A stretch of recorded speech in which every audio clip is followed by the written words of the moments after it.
We are reading today from Bhagavatam, Canto 3, chapter 26, verse 16. Prabhavam Paurisham Prahu Kalam Eke Yatopayam Ahankara Vimudhasya Kartuhu Prakritim Iyushaha. Om Namo Bhagavate Vasudevaya, Om Namo Bhagavate Vasudevaya, Om Namo Bhagavate Vasudevaya, Narayanam Namaskrityam Naram Chiva Narottamam, Devim Saraswatim Vyasam Tato Jayam Udirayet, Nashtaprayeshu Abhatreshu Nityam Bhagavata Sevaya, Bhagavati Ruttamashloke Bhaktir Bhavati Naishtiki.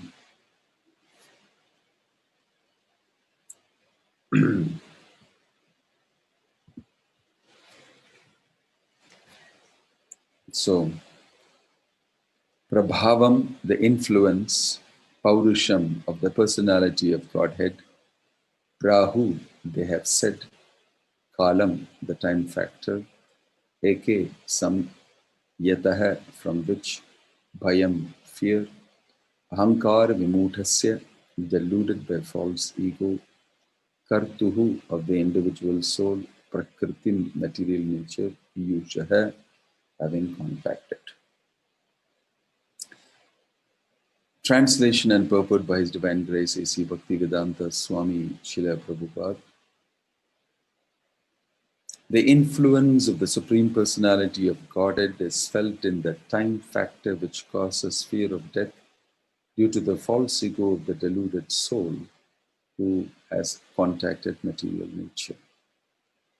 The living entity's fear of death is due to his false ego of identifying with the body. Everyone is afraid of death. Actually, there is no death for the spirit soul, but due to our absorption in the identification of the body as a self, the fear of death develops. It is also stated in Srimad Bhagavatam, Bhayam Dvitiya Viniveshatah Syat. Dvitiya refers to matter, which is beyond spirit. Matter is a secondary manifestation of spirit. For matter is produced from spirit, just as the material elements described are caused by the Supreme Lord or the Supreme Spirit. The body is also a product of the spirit soul. Therefore, the material body is called Dvitiya, the second. One who is absorbed in the second element or second exhibition of the spirit is afraid of death. When one is fully convinced that he is not his body, it's no question of fearing death, since the spirit soul does not die. If the spirit soul engages in the spiritual activities of devotional service, he is completely freed from the platform of birth and death. His next position is complete spiritual freedom from a material body. The fear of death is the action of the kala, or the time factor, which represents the influence of the Supreme Personality of Godhead. In other words, time is destructive. Whatever is created is subject to destruction and dissolution, which is the action of time. Time is a representation of the Lord, and it reminds us also that we must surrender unto the Lord. The Lord speaks to every conditioned soul as time. He says in Bhagavad Gita that if someone surrenders unto Him, then there is no longer any problem of birth and death. We should therefore accept the time factor as the Supreme Personality of God standing before us. This is further explained in the following verse. Let's read the following verse. Prakritir gunasamyasya nirvishesya manavi cheshta yadasa bhagavan kala iti upalakshitah. My dear mother or daughter of Swayambhuva Manu, the time factor, as I have explained, is the Supreme Personality of Godhead, from whom the creation begins as a result of the agitation of the neutral and manifested nature. The unmanifested state of material nature, pradhana, is being explained. The Lord also says that when the unmanifested material nature is agitated by the glance of the Supreme Personality of Godhead, it begins to manifest itself in different ways. Before this agitation, it remains in the neutral state, without interaction with the three modes of material nature. In other words, material nature cannot produce any variety of manifestations without the contact of the Supreme Personality of Godhead. This is very nicely explained in Bhagavad Gita. The Supreme Personality of Godhead is the cause of the products of material nature. Without this contact, material nature cannot produce anything. In the Chaitanya Charitamrita, also a very suitable example is given in this connection. Although the nipples on a goat's neck appear to be breast nipples, they do not give milk. Similarly, material nature appears to the material scientist to act and react in a wonderful manner, but in reality it cannot act without the agitator, time, who is the representation of the personality of Godhead. When time agitates a neutral state of material nature begins to produce varieties of manifestations. Ultimately, it is said that the Supreme Personality of Godhead is the cause of creation. As a woman cannot produce children unless impregnated by a man, material nature cannot produce or manifest anything unless it is impregnated by the Supreme Personality of Godhead in the form of the time factor. Om Tat Sat. Om Ajnanatimirandasya Jnananjanashalakaya Chakshurunmilitam Yena Tasmai Shri Gurave Namaha. Nama Om Vishnupadaya Krishna Prashtaya Bhutale Shrimate Bhakti Vedanta Swami Namane Namaste Saraswate Deve Gauravani Pracharini Nirvishesha Shunyavadi Paschatya Deshatarini Nama Om Vishnupadaya Krishna Prashtaya Bhutale Shrimate Bhakti Vedanta Swami Namane Jaya Sri Krishna Chaitanya Prabhu Nityananda Shri Advaita Gadadhar Shivasadi Gaura Bhakta Vrinda Hare Krishna Krishna Krishna, Hare Hare, Hare Rama, Rama Rama, Hare Hare. So here we are getting introduced to what time is. And it's a technical explanation given here. So we are told that time is, number one, the glance of the Supreme Personality of Godhead. And number two, time is also given here, as we read, to be felt by the living entities as death, the time factor. So when it is unmanifested pradhana, and that unmanifested pradhana can feel or understand time by being the glance of the Lord agitating that pradhana to roll ahead and produce living entities and other material products. And once it is manifested, time is still present and it is felt by living beings, especially human beings, as death. The factor of time pushing you to performance in the material world, leading to death. So we all act pushed by time helplessly and perform, and death occurs. So Kalo Asmi, Krishna is saying in Bhagavad Gita, I am that time. And Mrityu Sarvaharaschaham, I am Mrityu, death which takes away everything from you. So Kala pushes you, brings you to the point of death, and death takes away everything from you. This is the arrangement, this is the design. So consistently we are being pushed by time. And what do we do when we are pushed? We perform materially. We need to do this before today. We need to do this before this week. We need to do this before this month. And I get some benefit of money or something. Or I'm getting older. Or my daughter is getting older. She needs to get married. I need to get her married before this thing. Or I need to do this by this deadline. I need to quickly construct this and do the needful because afterwards the taxes will be on a different structure and it will go up. Whatever it is, all sorts of things we have deadlines and times pushing us for performance. It is only a person who has come out of the bodily concept of life, which means who has understood that I am not this body, I am spirit soul, who can be above the influence of time. Otherwise, everybody else is under the influence of time. If I lift my hand here like this, I can see a shadow cast by this light. Right? So, if this light is like time and a shadow is the product of it, we can always say that we are beings who are below time, which means under the influence of time. We live in the shadow of time and we are consistently pushed by time.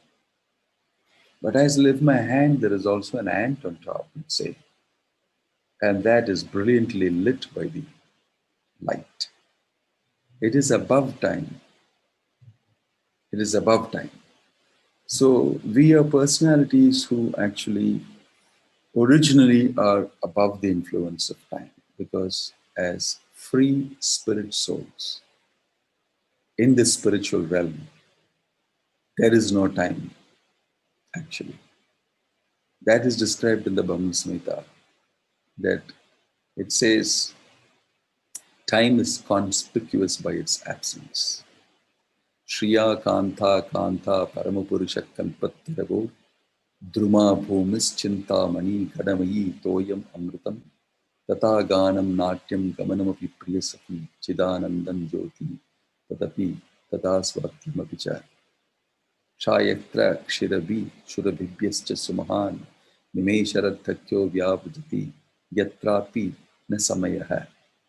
There is no time. There is no time, na samaya.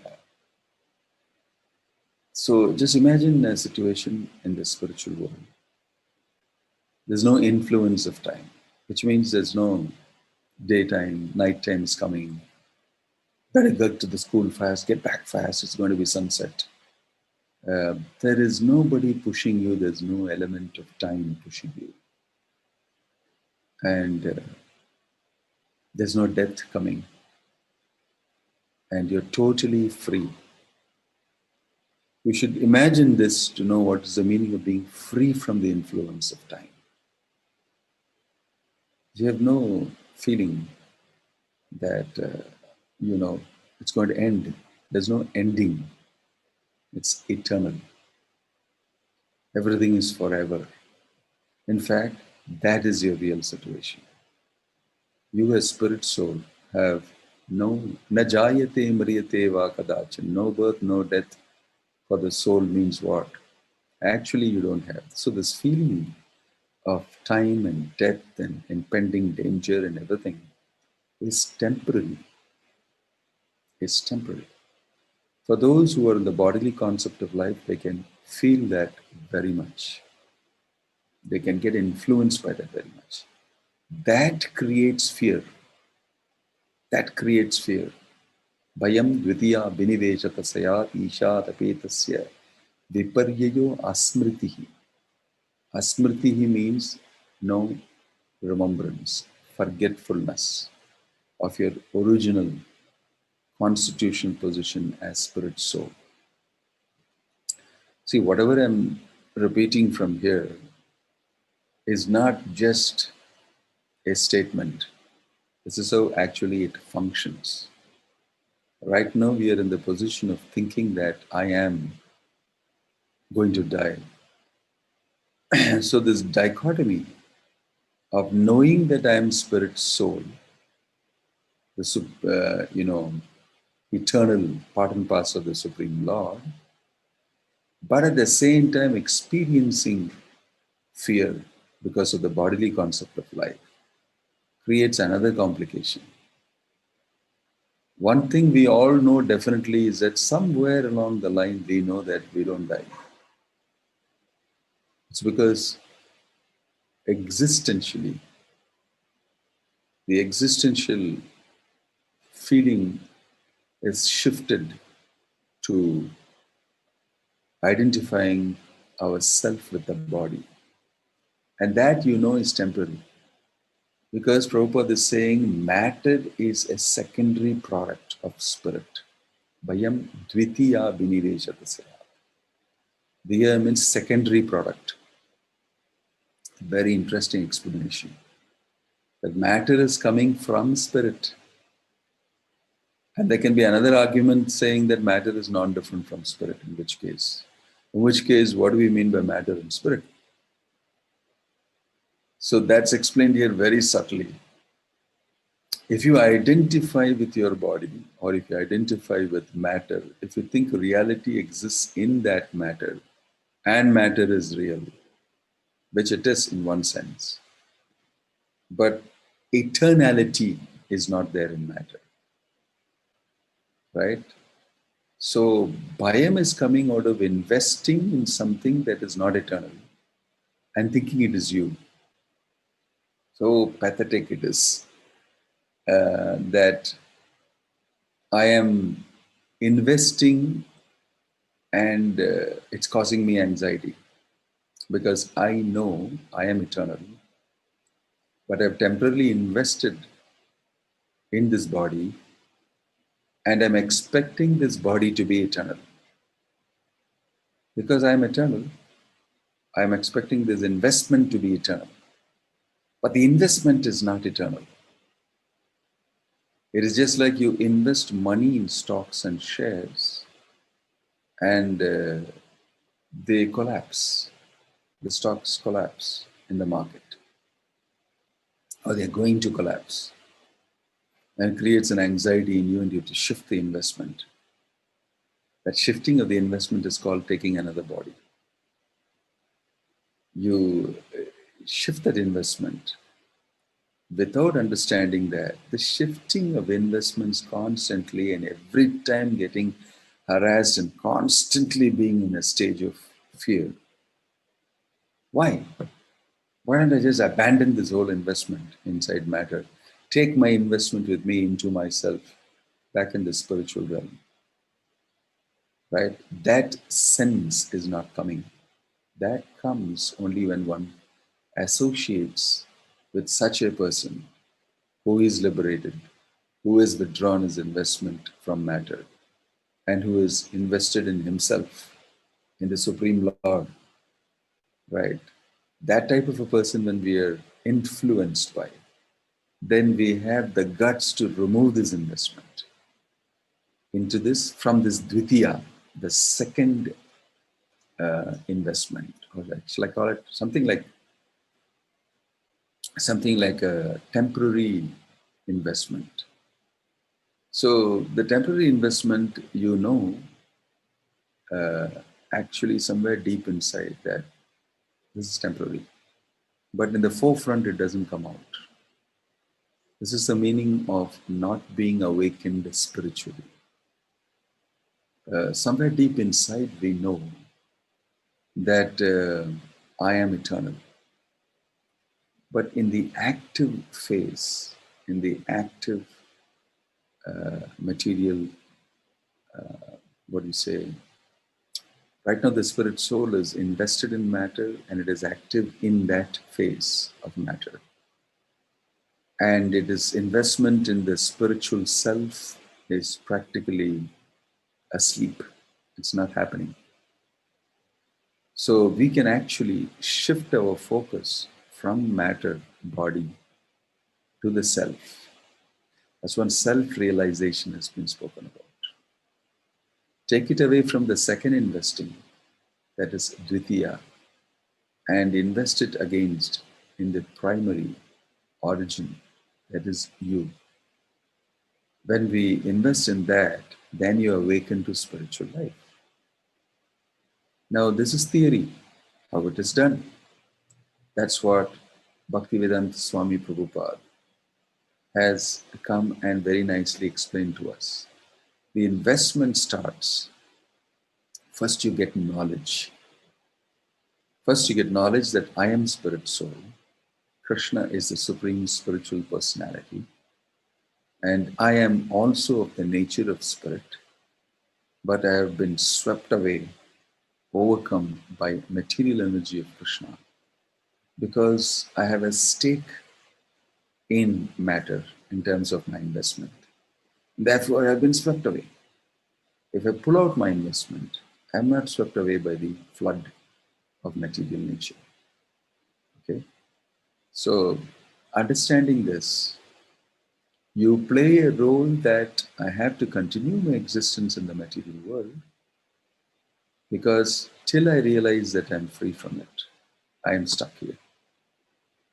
So the moment you have, realized that your spirit, soul, part and parcel of Krishna, etc., and that realization, I'm telling, not just knowledge. Knowledge is one stage, and realization of it.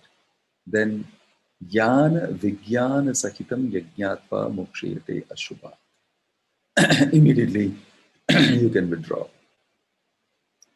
So in one sense, we are an investment company talking about a very subtle value,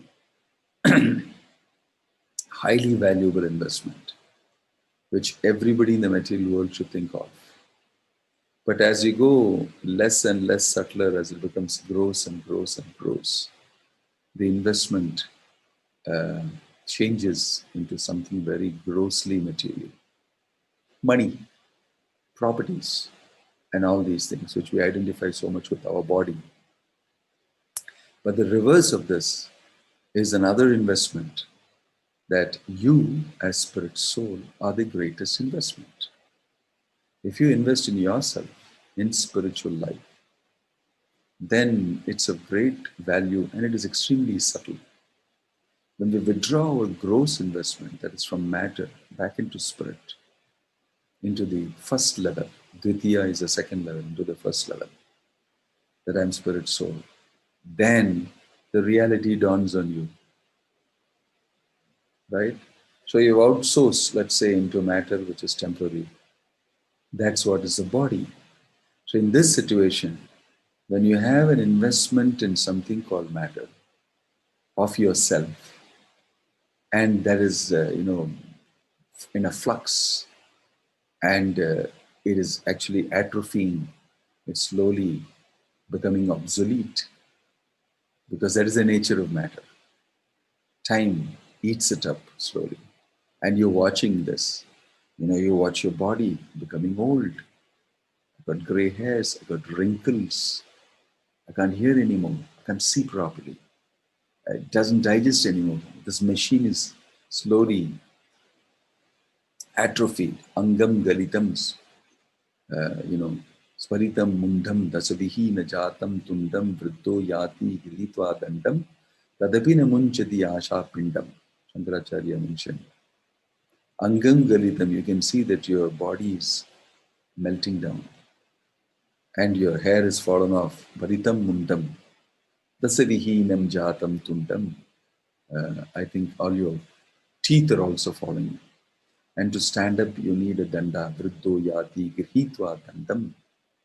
Tadapina munjati asha pindam. Unfortunately, if it is such that your desires in your heart have not yet melted away, then you'll have to reinvest in another body.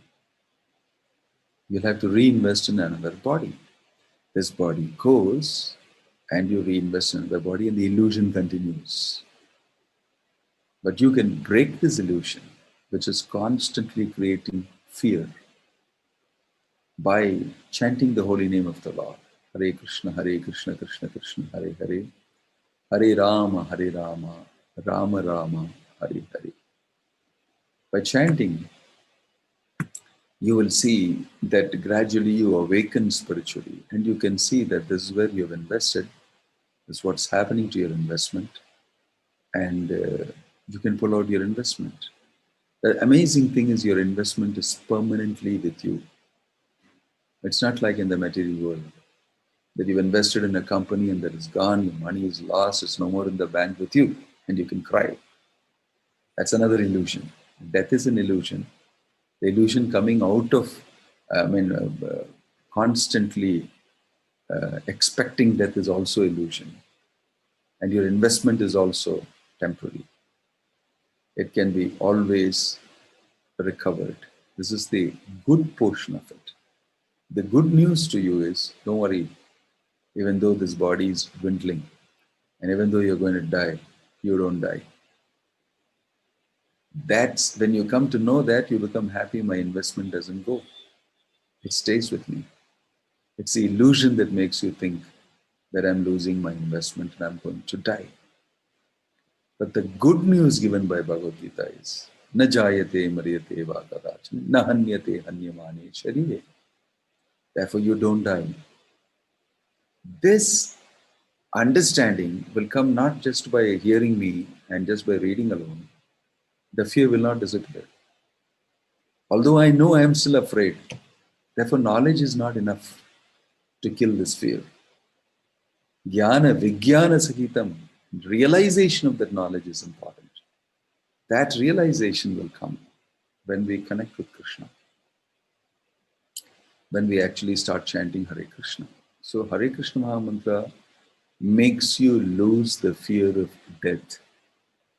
Hare Krishna Maha Mantra stops you from dying every lifetime. Every lifetime you are tortured by death. How can it be? If death is permanent, once in a while, I'm dying. Actually, if it is so, but you're repeatedly dying, repeatedly being born, and repeatedly dying. Isn't this an arrangement to rag you? You should see it. Until and unless you wake up, you're ragged like this. So Kapiladev is explaining to his mother Devahuti this factor about that I am that time. I was constantly pushing the spirit soul to surrender, to give up, and to actually be situated in his shelter. Right? So this is a very amazing explanation. So the Bhagavatam, it also says that the education that is really needed is how to use this temporary situation in the material world. Gather knowledge that I'm spirit soul. After you've known, act on that knowledge. Acting on that knowledge means engaging in devotional service to the Lord. And by the mercy of that Lord, Krishna, you clear up. Cheto darpanam arjanam. Right? So this is what we see in various wonderful episodes in the Srimad Bhagavatam. The Ajamila episode is one interesting information where Ajamila is totally lost, although he had once upon a time knowledge as a Brahmana. That knowledge obviously was overcome by illusion when he saw the prostitute and the drunken man in an intimate embrace. From that time onwards, it has struck him and caught hold of him. Material nature is so attractive and has got the capacity to capture you. The razzle-dazzle of material nature can actually completely engulf you and capture you. It's like, a whole lot of living entities stuck by the razzle-dazzle of material nature because of their investment. You can picture a huge cobweb with many, many insects stuck in it because of getting attracted to the web. Everybody is stuck in it and struggling in that. Prakriti sthani karshati. And undergoing all sorts of miseries. Anartho pasamam shakshat.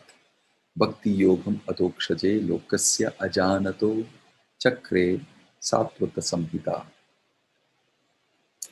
So it is mentioned that lokasya ajanato, in that condition, we don't know, and we suffer. We suffer because of ignorance. Ignorance means suffering. And ignorance does not mean just the one thing of being understanding that I am spirit soul alone. We can still be ignorant. That ignorance is considered to be the worst, that you only identify yourself as spirit and no individual activity, no association with the Supreme Spirit, no knowledge about the Supreme Spirit and all that. That's also considered to be extended ignorance, which puts you down again. The only type of knowledge that can help you and inspire you is that I am a part and parcel of Krishna. Jivera Surupa Hoi Krishnera Nityadas. Ajamila, he realizes this. While he's watching the Yama Dutas and the Vishnu Dutas talking, he is under the mercy of the Lord. He is given a shake-up. He watches them discuss Dharma. He watches them discuss that actually this person called Ajamila has done something amazingly true. He's chanted the holy name of the Lord. How dare you touch him? Right? He is actually been liberated from his investment of illusion. And he has already been taken into another domain. So you people have no control over him. When the Vishnu Dutas say this, the Yamadutas answer, who are you to say that? And then they said, anyway, but you're so powerful that you very easily cut off our influence over Ajamila. So in this way, this discussion is watched by Ajamila. And Ajamila, all of a sudden comes to the sudden realization that, wow, I made investment into this body and I'm shaken out of it by the mercy of the Lord, whom I forgot. And then he watches, and then the Vishnu Dutas disappear when he's just ready to talk to them. And he realizes, by the mercy of the Vishnu Dutas whom he sees, by the mercy of Krishna, that, wow, this is what's happening. That realization, Vijnana, can be given to you only if you practice devotional service, if you chant the holy name. Ajamila got it in one instance. So merciful is the holy name. In one instance, he was able to understand. And this exposure. So, Bhakti Vinoda Swami Prabhupada is something like the Vishnu Dutas. He has come into this material world, sent by the Lord, to give everybody the holy name. That same Lord Chaitanya who came and inaugurated the Sankirtan movement has again sent his Sankirtan general to shake us up using the holy name, to shake us up into the reality and tell us that this is the way, don't worry. There's nothing called death. It's all a big illusion put upon by material nature. And he's giving us his knowledge, he's giving us prasadam, he's giving us the Harinam Sankirtan, he's giving us deities, he has given us his books, he has given us his life for us to examine with. And he's a living, walking proof of the reality of the Absolute. Right?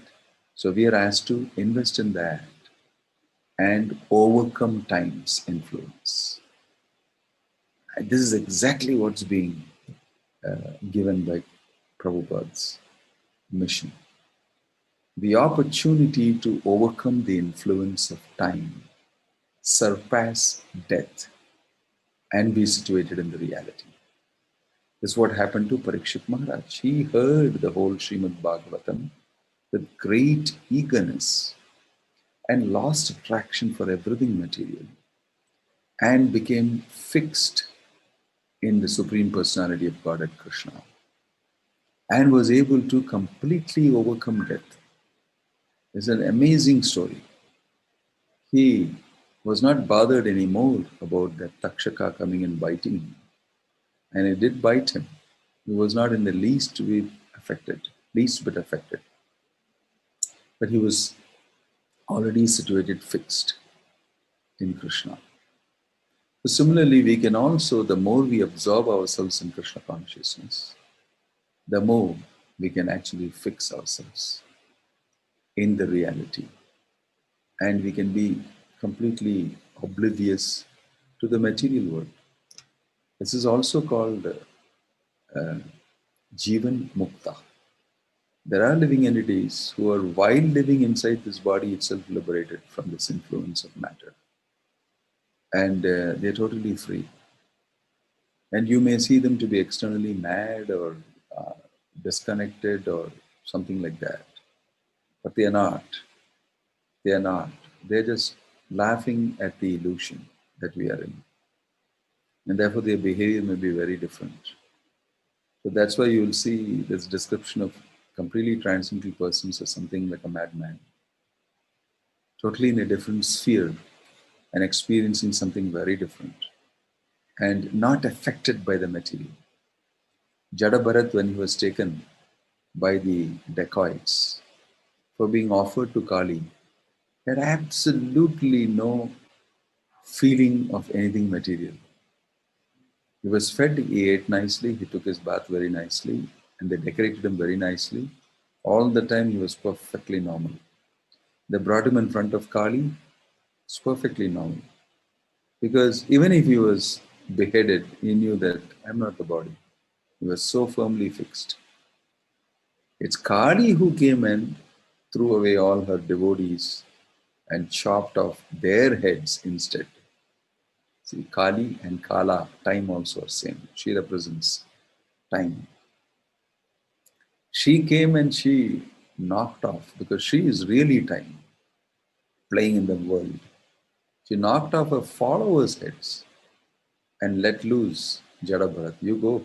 You are already transcendental. You are fixed in Krishna. And these idiots, they don't know. I will deal with them. They are my followers. Followers means persons who are under the influence of time or under Kali, under Maya.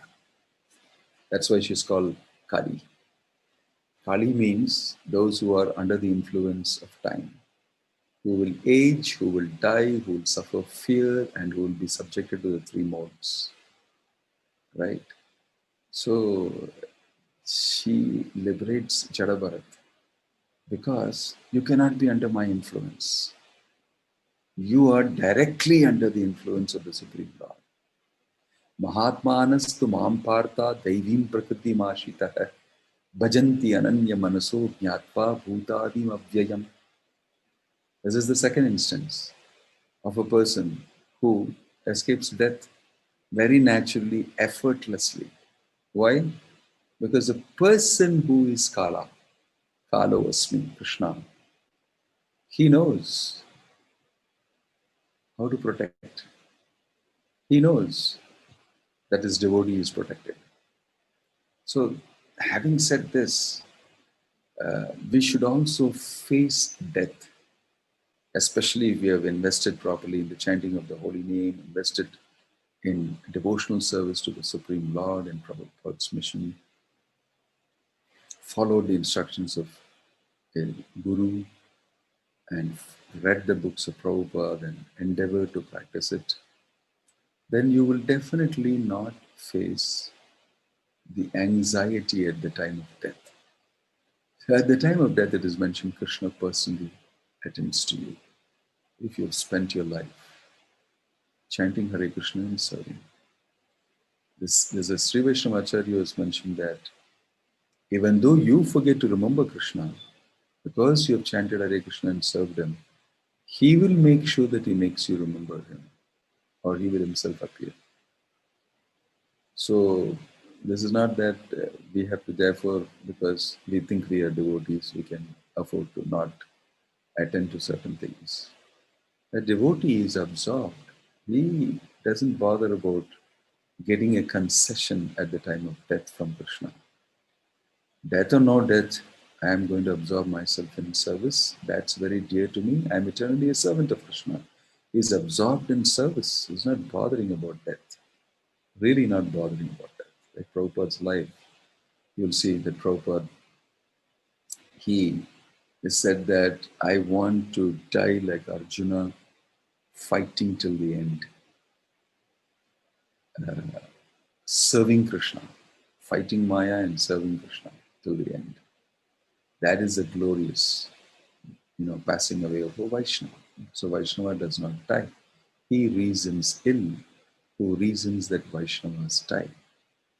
Right? So every Vaishnava who is invested in the real, in devotional service to the Supreme Lord, and who has spent his time inside this embodied situation, using the body, using the mind, using the intelligence, using his wealth and assets in the service of the Lord, will never, ever be overcome in any way.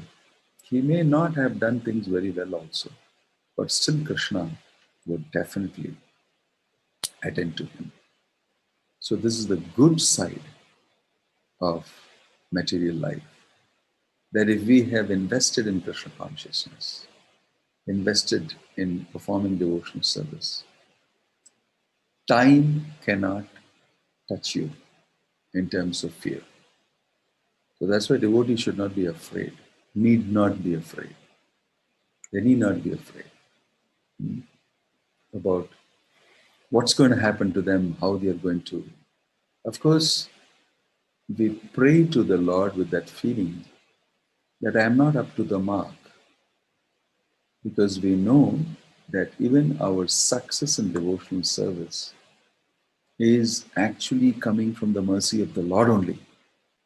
Our success in devotional service is not something we have in our hands. Only a sadhaka is asked to know that by your sadhana, only you are situated in some amount of spirituality. But when he awakens his love for Krishna by the mercy of the devotee, by the mercy of Acharya, then it depends completely on the mercy of the Lord only, his success. And he is dependent on the mercy of the Lord only. He is not thinking that I will, make it by my sadhana. No. The sadhana is only useful for the practitioner till he awakens his love for Krishna. Right? And then also it's not like that everything is through. Everything depends on the mercy of the Lord. Right? So he's in constant prayer for the mercy of the Lord without thinking that, I've done the needful. He definitely knows that he has done, but he knows that it can still not happen. It can still not happen. Therefore, that feeling of humility, that feeling of surrender to the Lord, helplessness is still present in the devotee, but it is not the same like the materialist's helplessness. I'm going to die. I'm sick now. I got this, I got that, etc. That helplessness is transcendental. The type of helplessness that a devotee feels. Madhavendra Puri was feeling that type of helplessness. Oh my Lord, when will I be with you again? At the time of his passing away. And Ramachandra Puri came and gave some completely off, suggestion. Why don't you meditate on Brahman or something? And angered and enraged Madhavendra Puri so much, he said, get away from here. He was equating that to something in between. You can come down one step and that is easy for you. Something like that. He dared do that. It's a very offensive thing he did. Due to which reason he became always a criticizer of devotees.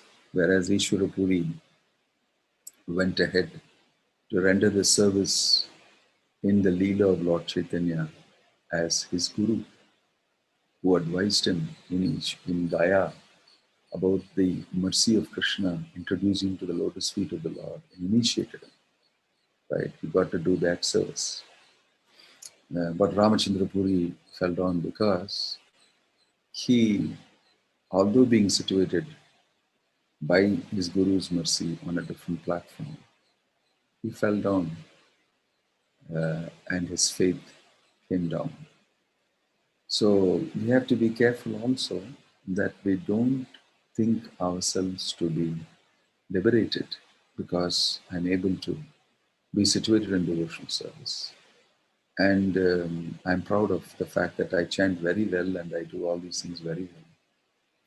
And then to such an extent that you turn back and even to your guru, you may advise him, I think you don't know how to do it, I've done it better, so why don't you try this? That's when everything breaks down. Offense, right? Don't be offensive.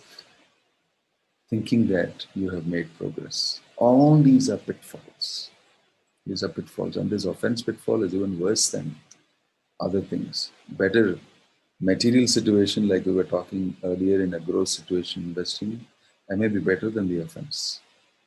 Because there at least there's a chance of getting mercy. When you offend, then you put yourself in a very bad situation. So, within this understanding, a devotee of the Lord, he invests in devotional service. And by investing in devotional service, he makes his way smoothly out of this illusion of material world. Like I said, he invests in devotional service, he waits very patiently for the mercy of the Lord. Tatte anukampam susamikshamaana hai bhunjane evatma kritam vipakam tadvat bhubhuvir vidadan namaste jive tamukti pade sadayapa. He is waiting patiently for the mercy of the Lord, continuing his devotional service within a situation, tolerating it, whatever situation it is in, and just trying his best, knowing and having full faith, definitely the Lord will protect him. Om Tat Sat. These are my few reflections on this particular shloka. Srila Prabhupada Ki Jai. I don't know how the arrangement is for any questions or anything, but it looks like there's not much of an arrangement. Is it so? Haribol? Yes, Maharaj. No answer.